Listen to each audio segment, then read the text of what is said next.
Hello, this is Team Six's Psych Busters presentation, brought to you by Jordan, Nora, Gabriel, Natalie, Natalia, and Ian. Our first myth is opposites attract. While the theory of opposites attract does reside under social psychology, this module has not been opened yet for our class, so we decided to focus on the components of personality psychology. The claim opposites attract implies that individuals with very different personalities and appearances will be more attracted to each other than two more similar individuals. You may have chemistry with someone very different from you, but clashing personalities, interests, and values may become a bigger challenge while maintaining a relationship. The psychological terms related to this potential myth relate to personality and social psychology. Unique facets of our personality determine the quality and character of our relationships and friendships. Many components of the personality play into compatibility with other individuals, different or similar personalities. Differing defense mechanisms may inhibit or promote compatibility. Defense mechanisms include reaction formation, regression, and repression. Referring to Erickson's psychosocial ages of development, differences or similarities in each stage may result in compatible personalities. Whether a person is introvert or an extrovert may also play into compatibility. Differences in this proposed coping styles also impact whether individuals can spark and maintain a positive relationship or attraction.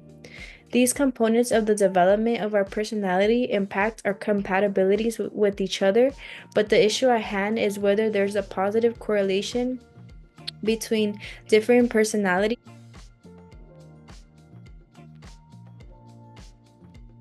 The article Human Mate Selection explores assortative mating for personality variables and how evolutionary perspectives help explain why we choose a certain partner.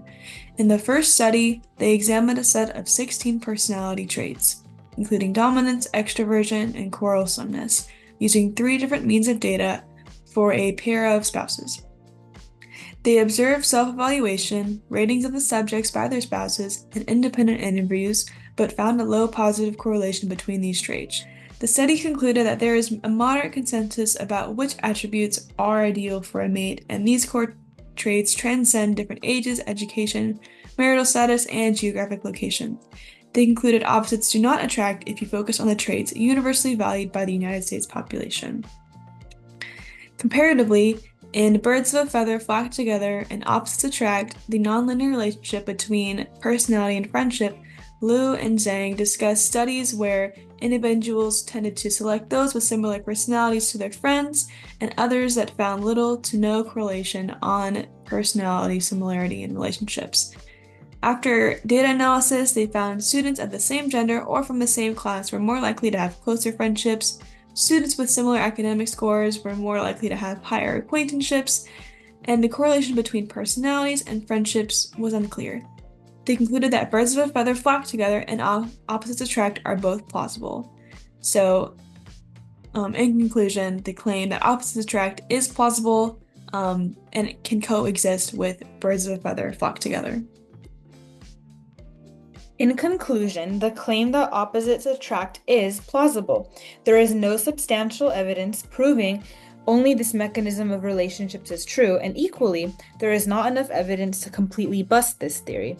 Individuals of similar personalities, cultures, locations, and etc. can become friends/partners, and those that differ in these areas may also become friends or partners. The second myth of our Psych Busters is listening to Mozart makes you smarter. Will listening to Mozart make you smarter? The Mozart effect is a theory based on a study result in 1993, which claimed that listening to Mozart's music can boost the intelligence of people. The psychological terms: arousal, the state of mental activation preparing for an upcoming stimuli. Short-term memory, temporary storage of sensory information. Long-term memory, memory that is stored for an extended period. Cognition, thinking and its associations with perception, knowledge, problem solving, judgment, language, and memory. Lois Hetland's journal article on the Mozart effect proposes that listening to Mozart can improve one's cognitive abilities, such as solving a puzzle or understanding patterns. However, it is temporary.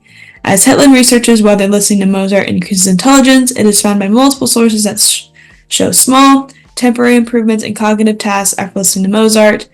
The effects seem to be very short-term. As each study shows a short improvement, that means it does not have long-lasting effects on intelligence. In J.S. Jenkins' journal, they stated that the Mozart effect is connected to enjoyment of music when it comes to boosting intelligence, as other forms of music have been shown to produce the same result. They did, however, find out that patients with epilepsy have shown a decrease in epileptiform activity. It is in a long-term study they were able to reduce the epileptic seizures of a 7-year-old girl from 9 to 1, and discharges were reduced from 317 to 178. Another long-term study they conducted was the effect learning music had on children over the course of 6 months. After the 6 months, they found out that those children had a 30% better score in spatial temporal reasoning than other children. Overall, in the general public and in the short-term experience, the Mozart effect is just an appreciation of an individual's music taste and does not indicate any measures of intelligence for long term.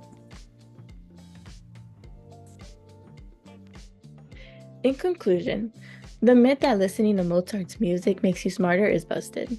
Although some studies show that listening to Mozart may have some short-term effects on the cognition on some things such as improving moods and focus, these effects are not supported for a long period of time.